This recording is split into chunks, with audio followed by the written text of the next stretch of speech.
Welcome to NPJR, where we explore the great outdoors one national park at a time. I'm Justin. And I'm Robin. We encourage you to pause the podcast at any time and discuss some of our talking points or try answering our trail trivias. Today, we're heading to the heart of the Sonoran Desert to visit one of the most iconic places in the southwest United States, Saguaro National Park. This place is one of a kind. If you've ever seen a postcard or a movie set in the American Southwest, you've probably spotted the majestic saguaro cactus, the star of this park.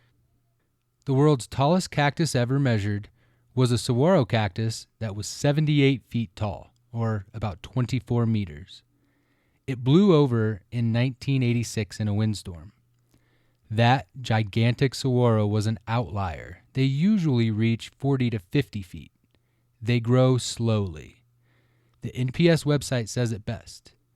It can take 10 years for a saguaro cactus to reach 1 inch in height. By 70 years of age, a saguaro cactus can reach 6.5 feet tall and will finally start to produce their first flowers. By 95 to 100 years in age, a saguaro cactus can reach a height of 15 to 16 feet and could start to produce its first arm. Some saguaros have been seen with dozens of arms, while other cactus never produce a single one. Why this happens remains one of the desert's mysteries. First trail trivia of the day. How many years can a saguaro live? Saguaro can live to be 200 years old. An adult saguaro is generally considered to be about 125 years of age and can weigh 2 tons, which is about 4,000 pounds. Roots of a mature saguaro can extend 65 feet in all directions from the plant and can soak up as much as 200 gallons of water in the days following a major rain event, enough to last an entire year.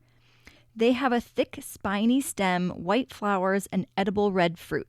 The word saguaro comes from the Opata language, which was spoken by people in the Sonoran Desert region of Mexico. There are an estimated 2 million saguaro cacti in the national park.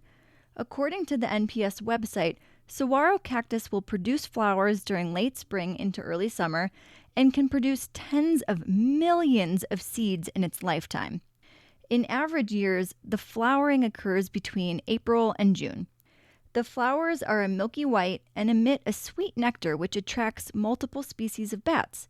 These bats feast on the flower nectar and in process act as pollinators for the saguaro cactus. As the cactus produces fruit, the bats will start to eat the fruits and in turn help spread the saguaro seeds across the desert. Only a few of these seeds actually sprout and even fewer grow to maturity. We have an awesome kids book that we would like to recommend if you have kids. The Seed and the Giant Saguaro by Jennifer Ward is really well written and illustrated. It has a really neat growth timeline of the saguaro. A few more things to know about saguaro. Their spines are not poisonous or venomous, but be very careful and do not touch a cactus. Like any puncture wound, it can become infected. They are also a protected species by Arizona state law. Saguaros are respected by native peoples and are celebrated in regional folk traditions. The white blossoms are the Arizona state flower. When it comes to national parks, saguaro comes in on the smaller side. Trail trivia. Still a significant amount of land. How many acres is Saguaro National Park? Coming in as the 23rd smallest national park in the U.S., Saguaro covers 92,000 acres. With just over 1 million visitors in 2023, Saguaro can still feel busy due to its smaller size compared to larger parks like Yellowstone. However, planning a trip to Saguaro is far less overwhelming than organizing a visit to expansive parks like Yellowstone or Death Valley. The park is divided into 2 sides by the city of Tucson, which are about 30 miles apart. The east side, also known as the Rincon Mountain District, is the bigger side, about 67,000 acres, and has 128 miles of hiking trails and the scenic Cactus Forest Loop. The west side, also known as the Tucson Mountain District, is roughly 25,000 acres and has 43 miles of hiking trails. Apart from their size, the two sides differ slightly in other ways. The east side has an older saguaro forest and higher elevations, including the highest point in the park, Mica Mountain, with an elevation of 8,668 feet above sea level. The east side contains scrub, desert grassland, oak pine, oak woodland, and pine mixed conifer forest. The west side has higher saguaro density, a younger saguaro forest, and overall lower elevation with scrub and desert grassland. The two sections of the park were established at different times, decades apart. In 1933, President Herbert Hoover signed a proclamation establishing Saguaro as a national monument. Amid the turmoil of the Great Depression and the anticipation of a new administration, Hoover's action went largely unnoticed in Washington. However, it marked a significant triumph for Arizona's botanists and advocates who had long fought to preserve this majestic saguaro habitat. It was a visionary achievement and destined to bring lasting benefits to future generations of Tucson residents and visitors alike. In 1961, President Kennedy expanded the monument by adding 25 square miles of breathtaking cactus lands in the Tucson Mountains. Decades later, after designating extensive areas as wilderness, Congress officially elevated Saguaro to national park status. Another trail trivia. In what year was Saguaro made a national park? Congress elevated Saguaro National Monument to Saguaro National Park in 1994. Before we take a short break, we have thought-provoking questions. If you were a 250-year-old saguaro cactus, you'd have lived longer than the United States has been a country. Over the past 250 years, what events would you have found most interesting or exciting to witness? Which people or figures would you have been most curious to meet? Take some time to reflect on these questions and discuss them amongst yourselves throughout the day.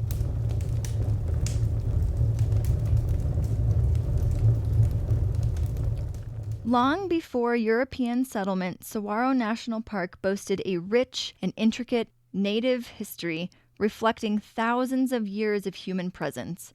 The earliest known inhabitants, the Hohokam, lived in the area from approximately 200 to 1450 CE. They established villages, hunted wildlife, gathered local foods, and cultivated crops such as corn, beans, and squash. The Hohokam also left behind enduring legacies, including petroglyphs and pottery, which provide glimpses into their vibrant culture. Another group that has lived in this region for centuries and continues to call it home is the Tohono O'odham, or Desert People. These are an indigenous group deeply connected to the Sonoran Desert, including the area of Saguaro National Park. For thousands of years, they thrived in this arid environment by understanding its natural rhythms, practicing seasonal migration, and cultivating crops like corn, beans, and squash. They also relied on wild plants, including the saguaro cactus, for food, demonstrating remarkable desert agricultural and water conservation skills. Central to their culture is a spiritual bond to the land and its ecosystems. The saguaro cactus is both a vital food source and a sacred symbol, regarded as a family member in their traditions. They honor this connection through ceremonies celebrating the saguaro fruit harvest. Despite modern challenges, they have preserved much of their culture, remaining an essential part of the region's heritage. The Apache people have long inhabited the Sonoran Desert and surrounding regions. Renowned for their resilience and adaptability, they thrived through hunting, gathering, and small-scale farming while fiercely defending their lands. The Apache resisted Spanish, Mexican, and American encroachment. Geronimo, a renowned leader of the Apache, became a symbol of defiance during the late 19th century. After years of resistance against U.S. and Mexican forces, he and his followers surrendered in 1886 at Skeleton Canyon, Arizona. In the midst of the Apache Wars, the mining industry explored this area, finding copper, lead, silver, and molybdenum, eventually leading to 137 mining sites. During the late 19th and early 20th centuries, prospectors and mining companies established numerous claims in the region, drawn by reports of mineral wealth in the Tucson Mountains and Rincon Mountains. Small-scale mining operations dotted the landscape, and evidence of these activities, such as abandoned shafts and equipment, can still be found. While some mines yielded modest returns, the industry often proved unsustainable due to the challenging terrain and limited ore deposits. When Saguaro National Monument was established in 1933, mining claims came under stricter oversight, though existing claims were initially allowed to continue. Sporadic mining persisted mid-century, often clashing with conservation efforts. As appreciation for the park's ecological value grew, federal policies shifted toward preservation. By the time Saguaro became a national park in 1994, mining had largely ceased, allowing the desert landscape to recover and thrive, returning to the quiet, serene environment that it was before the wars and mining operations. Speaking of quiet, the desert isn't as still as you might think. Saguaro is teeming with life, from tiny critters to fascinating birds and large mammals like bighorn sheep and mountain lions. What other critters might you bump into here? Reptiles, though all having dry, scaly skin, are incredibly diverse. Some, like the western diamondback rattlesnake, are venomous, while others, such as desert tortoises and turtles, rely on hard shells for protection. Saguaro is home to iconic reptiles, including desert tortoises, western coral snakes, and 6 rattlesnake species. Desert tortoises are most active at dawn and dusk, while many snakes are crepuscular or nocturnal. Crepuscular means appearing or active in twilight. The best time to spot reptiles is during and after the summer monsoons in July and August. From November to March, sightings are rare, though occasional activity occurs. Visitors should remember that collecting or disturbing wildlife is strictly prohibited. One of the most interesting creatures of Saguaro is the Gila monster. Spelled Gila, it is pronounced Gila. This is one of the most well-known and frequently inquired about reptiles of the Sonoran Desert, yet it is among the rarest to encounter. As one of only 2 venomous lizards in North America, it holds the distinction of being the only one native to the United States. Its close relative, the beaded lizard, inhabits areas from southern Sonora, Mexico to Guatemala. Oh, I'd love to see a Gila monster. They are the largest lizard in the United States, reaching up to 22 inches or 56 centimeters in length and weighing over a pound. Its upper surface is covered in bead-like scales, giving it a textured appearance. It has a robust, rounded body, a large head, and a relatively short, rounded tail. Its stout legs are equipped with long toes and sharp claws, ideal for digging and climbing. The snout is solid black, while its body displays a striking reticulated or net-like or banded pattern in black, accented with shades of pink, orange, salmon, or yellow. Their patterned coloration blends seamlessly into the desert's dappled shade, and they often retreat to shadows if they sense nearby activity. When threatened, they may bite, using venom defensively. Don't worry though, they're not aggressive unless provoked. Just give them space and enjoy watching from a distance if you're lucky enough to even see one.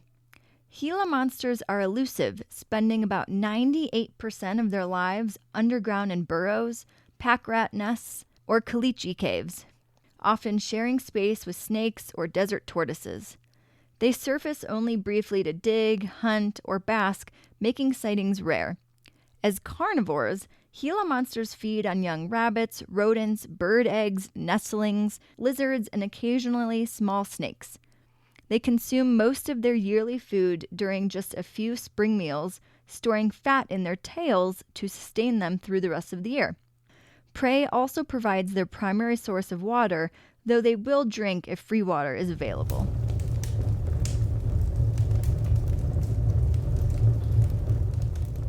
Gila monsters typically lay 2 to 12 eggs between mid-July and mid-August, aligning with the onset of the summer monsoon season.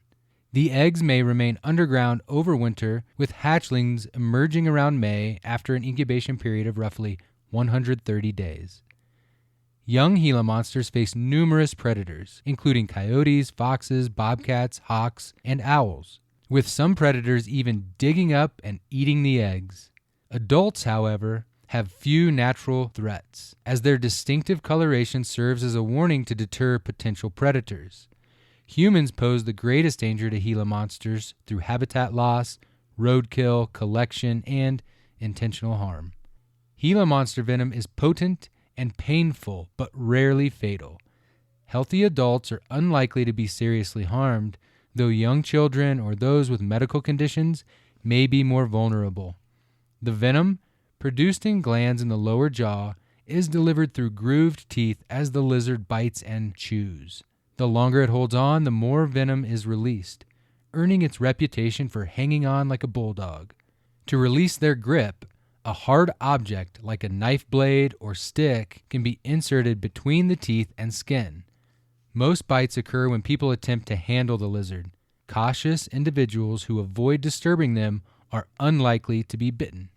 Gila monsters are protected by state law in all the states they inhabit: California, Nevada, Utah, New Mexico, and Arizona, which was the first state to protect them and the first in the U.S. to safeguard a venomous reptile.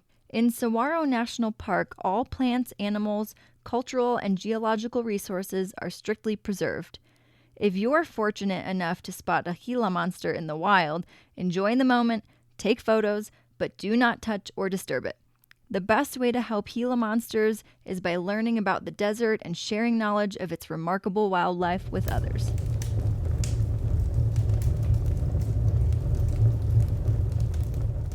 The NPS website lists 25 different snake species that inhabit the park, of which 6 are rattlesnake species and are venomous, as Robin mentioned earlier, plus at least one other venomous snake species, the Sonoran coral snake. The coral snake is small and slender with striking red, black, and yellow banding. It primarily feeds on small snakes like thread snakes and ground snakes. When threatened, it often hides its head in its coils while waving its tail to distract potential predators. The coral snake's venom is similar to that of a cobra, so immediate medical attention is essential if bitten. If you encounter one, it's best to observe from a safe distance and leave it undisturbed. The sidewinder, a type of rattlesnake, is found in the sandy areas of the Sonoran Desert. It uses a unique form of locomotion to travel. By throwing a loop of its body in the direction it wants to go and pulling the rest of its body to it, the sidewinder reduces contact with the ground, minimizing slippage on loose sand. It can be easily recognized by the horn-like scales on its head. The other rattlesnake species that live here are the Arizona black rattlesnake, least commonly seen and live at higher elevations, typically above 4,500 feet. The western diamondback rattlesnake, the largest rattlesnake species in the western U.S. They can grow to over 7 feet in length. The black-tailed rattlesnake, typically found in rocky areas of pine oak woodlands or coniferous forests. Black-tailed rattlesnakes can also inhabit the saguaro-filled uplands of the Sonoran Desert. Easily identified by their distinctive black-tipped tail, they are often spotted resting in tree branches and shrubs several feet above the ground. The tiger rattlesnake, a relatively small rattlesnake with larger rattle and smaller head. The Mojave rattlesnake. Unlike many rattlesnakes that hibernate in large groups, the Mojave rattlesnake hibernates alone or in small groups of 2 or 3. Often confused with the western diamondback, the Mojave rattlesnake is typically slightly greenish. The venom of the Mojave rattlesnake is a dangerous mix of hemotoxins, which break down cells, and neurotoxins, which affect the nervous system and can lead to heart failure or respiratory paralysis. Rattlesnakes are very dangerous. Please do not mess around when it comes to these animals. The venom can cause severe pain, swelling, tissue damage, and in some cases, life-threatening reactions if not treated promptly. Their bite can be fatal if not addressed quickly, especially for vulnerable individuals such as children, the elderly, or those with weakened immune systems. If you see or hear a rattlesnake, remain calm and back away slowly. Do not try to handle or approach the snake, as this could provoke it to strike. If the snake is on a path, give it space to move away. Rattlesnakes often prefer to avoid humans and will typically retreat if not threatened. In the event of a bite, seek medical attention immediately. Keep the affected limb immobilized and at or slightly below heart level to slow the spread of venom. Avoid applying ice, trying to suck out the venom, or using a tourniquet, as this can cause more harm than good by increasing local tissue damage, restricting blood flow, which can lead to a limb ischemia, gangrene, and amputation, and overall make treatment more difficult and complicated for the doctors. Stay as calm as possible and try to remember the snake's color, size, and markings to help identify it for treatment. The quicker you get to a medical facility, the better the chances of a full recovery. Trail trivia. What snake species in Saguaro eats rattlesnakes? The king snake. My favorite snake species in Saguaro is definitely the king snake because it eats rattlesnakes. Some of the other things that eat rattlesnakes are eagles, roadrunners, coyotes, bobcats, foxes, and owls. Roadrunners are really cool. They are a large member of the cuckoo family, perhaps the most iconic bird of the Southwest, and they are an efficient predator. Though it rarely takes flight, it can run at high speeds. You guessed it. Time for another trail trivia. What is the top speed at which a roadrunner has been recorded running? The correct answer is 26 miles per hour, which is about 42 kilometers per hour. This allows them to catch fast-moving prey like lizards and rodents. While sprinting, the roadrunner uses its tail as a rudder for stability. The female lays eggs at intervals, so if food is scarce, older hatchlings are fed first. Its length is about 2 feet with a wingspan of 22 inches. Diet consists of small mammals, birds, snakes, lizards, and some fruit and seeds. The roadrunner's 26-mile-per-hour running capability makes it the fastest running speed of a flying bird. Trail trivia. What is the fastest running bird on Earth? If you said the ostrich, you got it. Their top speed is 43 miles per hour. We just love birds so much we could talk about this for hours. We love trivia almost as much as we love birds. With that being said, another bird-related trail trivia. What is the fastest flying bird in the world? It's the peregrine falcon, which can reach top speeds of 242 miles per hour during its downward dive, called a stoop. Back to birds of Saguaro. Some of the most common species found in the park are the northern cardinals, Harris's hawks, Gamble's quails, elf owls, curve-billed thrashers, ravens, Anna's hummingbirds, red-tailed hawks, turkey vultures, white-winged doves. Verdin. The tiny verdin is not a close relative of any other bird in the Western Hemisphere. Instead, it is believed to belong to a group of small, inconspicuous birds from Eurasia and Africa. And the cactus wren, Arizona's state bird, which makes its nest in, you guessed it, the arms of saguaros. Last bird highlight of the day, the Gila woodpecker. This common Sonoran Desert woodpecker creates nest cavities in saguaros, drilling between the cactus's skin and its inner ribs. The saguaro tissue acts as insulation, offering protection from predators and extreme temperatures. Abandoned woodpecker holes often serve as nesting sites for elf owls, kestrels, and purple martins. Their diet consists of insects, cactus fruit, and berries.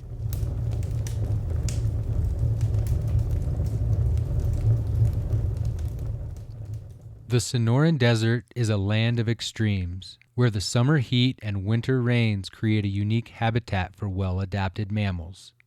Whether beneath the creosote bush or along an arroyo, there is ample space for the park's diverse mammal population. With some luck, you might catch a glimpse of these elusive creatures as they go about their daily or nocturnal activities. These mammals have developed a range of adaptations to cope with the desert's heat and scarcity of water, from specialized fur to unique methods of foraging and hydration, enabling them to thrive in this harsh environment. Desert bighorn sheep are highly adapted to the harsh conditions of the Southwest, thriving in both extreme heat and cold. They navigate hillsides and mountains in search of food and water, using their sharp eyesight to detect predators from a distance. Their powerful limbs and sure-footedness enable them to quickly scale rocky terrain to escape danger. Traveling in small herds provides them with protection and defense against predators like coyotes and mountain lions. When talking about Yellowstone, we have previously covered the Rocky Mountain bighorn sheep. Desert bighorn sheep are smaller, lighter, and more agile than Rocky Mountain bighorn sheep and have adapted to different climates and environments. Javelinas. These animals resemble wild boars but are only distantly related. Native to the desert Southwest and parts of South America, they are not pigs, which are native to Eurasia and North Africa. Javelinas are hoofed mammals weighing up to 60 pounds with large, wedged heads, thin legs, and coarse, grayish-black hair. They are even-toed ungulates, which means they bear weight on their third and fourth toes. They use scent glands on their backs and cheeks to mark territory and communicate with herd members, earning them the nickname musk hogs.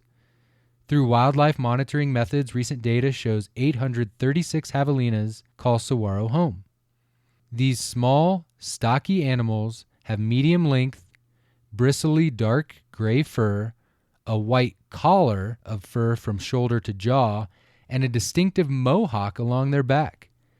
Though rarely seen, their tusks, which sharpen as they chew, can be used for defense. When researching javelinas, the thing I found most interesting is that they are more closely related to hippos and camels than they are pigs or hogs. Upon further research, I discovered that they're more closely related to deer than anything else I could find. That is really interesting and would make a good trail trivia. But seriously, who knew javelinas were more closely related to deer than pigs? In the Saguaro Junior Ranger Handbook, Harry the Javelina and Sunny the Saguaro will guide you through the park and take you on a fun and educational journey. There are safety tips, scavenger hunt, a fun petroglyph project, trail bingo, saguaro, seed, and desert community lessons, food chain information, and a walk through the desert and cactus gardens. Be sure to pick up a copy at the visitor center or print one off online. A few other common large mammals of saguaro are pronghorn, white-tailed deer, and mule deer. Rarely seen is the mountain lion. Even more rare, and the most rare large mammal that lives in the U.S. is the jaguar. Yes, jaguars have been spotted in the United States, but they are not currently considered to have a viable wild breeding population. In the 1990s, jaguars began to reappear in the Sky Islands mountain ranges in New Mexico and Arizona. In 2024, a large jaguar was named El Jefe, Spanish for the boss. This jaguar is said to have been living in the Santa Rita Mountains, about 25 miles south of downtown Tucson, for over 3 years. El Jefe is about 7 years old and is one of only 4 or 5 jaguars that have been spotted in the U.S. in the last 20 years. He's the only documented wild jaguar in the country. The park is also home to some adorable nocturnal animals like kangaroo rats and desert cottontails. Other animals of the park that are primarily nocturnal are owls, bats, and scorpions. There are at least 15 species of bats in Saguaro National Park. In fact, there are 28 species of bats in Arizona, which has more bat species than almost any other state. Trail trivia. What state has the most species of bats? Texas. Texas has the most bat species in the United States with 32 of the 47 species found in the country. Arizona comes in second with 28 species. Bats are a vital part of the ecosystem, helping to control insect populations. They also pollinate plants and spread seeds. There are over 1,400 species of bats worldwide, and they can be found on almost every part of the planet except for extreme deserts and polar regions. Bats are one of the main pollinators of the saguaro cactus. That is really neat that bats play such a vital role in the ecosystem. And saguaros might get all the glory, but they're far from the only plant residents in Saguaro National Park. The park is also home to the prickly pear cacti, barrel cacti, and even beautiful desert wildflowers like brittlebush and desert marigold. Fun fact, during spring, the desert blooms with vibrant colors, turning this arid landscape into a painter's dream. It's a sight you have to see to believe. According to information from the USGS and Friends of Saguaro National Park, the Sonoran Desert, where Saguaro National Park is located, supports over 2,000 plant species and more than 550 animal species, making it one of the most biologically diverse deserts in North America. Within the park itself, you can find over 50 mammal species, around 200 bird species, and a diverse array of reptiles and amphibians, which we touched on earlier.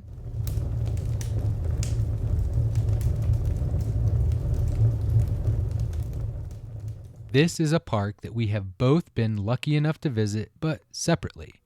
We both went during the winter, so many of the heat precautions did not apply to our trips.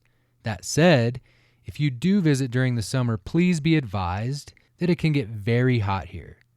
Please visit the park website for safety tips on how to be prepared for the heat, as well as other notices that are on there, like the awareness of Rocky Mountain spotted fever, which is transmitted by ticks. Visiting Saguaro National Park in the summer requires careful preparation to stay safe in the desert heat. Here are key precautions to follow. Number 1, hydration. Carry plenty of water, at least 1 gallon per person per day. Drink water regularly, even if you don't feel thirsty, to prevent dehydration. Number 2, clothing and sun protection. Wear light-colored, loose-fitting clothing to keep cool. Use a wide-brimmed hat, sunglasses, and sunscreen with high SPF to protect against the intense sun. Number 3, timing and activity. Plan activities early in the morning or late in the evening when temperatures are cooler. Avoid strenuous hikes during peak heat hours, which is typically about 10 a.m. to 4 p.m. Number 4, navigation and emergency preparedness. Stick to designated trails and carry a map or GPS device. Inform someone of your plans and expected return time. And also, carry a first aid kit and a fully charged phone or personal locator beacon. And number 5, heat awareness. Recognize signs of heat exhaustion and heat stroke, including dizziness, nausea, confusion, or rapid pulse. If symptoms occur, rest in a shaded area, drink water, and seek help if necessary. By following these precautions, you can safely enjoy the beauty of Saguaro National Park even in the heat of the summer. The desert is beautiful but unforgiving. Final trail trivia of the day. What is the Boy Scout motto? Be prepared. Being prepared can go a long way in helping to avoid emergencies or poor outcomes. I really like the advice you just gave about informing someone of your travel plan and expected return time. This can be really helpful in locating someone in an emergency situation. There are so many important safety tips when visiting the great outdoors. Please plan properly when visiting these remote locations. So true. You can't always plan for everything, and emergencies and accidents happen, but good planning and proper preparation can reduce the risk of negative outcomes. Another travel tip specifically for Saguaro, and one of my favorite parts of the park, is the 8-mile cactus forest loop. Be sure to take this scenic loop in the Rincon Mountain District, and don't forget to stop at all the pull-offs. Also, on the east side of the park is the 1-mile Freeman Homestead Interpretive Trail. This one is a perfect way to learn about life in the desert and see some of those huge saguaros. These giant cacti are my favorite aspect of the park. Be sure to take your time and marvel at these unique wonders. I agree. The saguaros really are the best part of the park. And for families visiting the park, there are tons of activities like hiking trails for all levels, ranger-led programs, and even junior ranger badges. If you're up for a challenge, try the Wasson Peak Trail for incredible views of the desert, or take the scenic Bajada Loop Drive, perfect for those who prefer a more relaxed pace. The Bajada Loop Drive is a graded dirt road that is suitable for low-clearance vehicles, but check on road conditions at the visitor center if you're driving a motorhome, RV, or towing a camper. I highly recommend the quarter-mile Signal Hill Trail at the Signal Hill picnic area. You get to see some petroglyphs up close. If you haven't visited Saguaro yet, we hope this inspired you to add it to your bucket list. If you enjoyed this episode, make sure to like, share, and follow us for more outdoor adventures.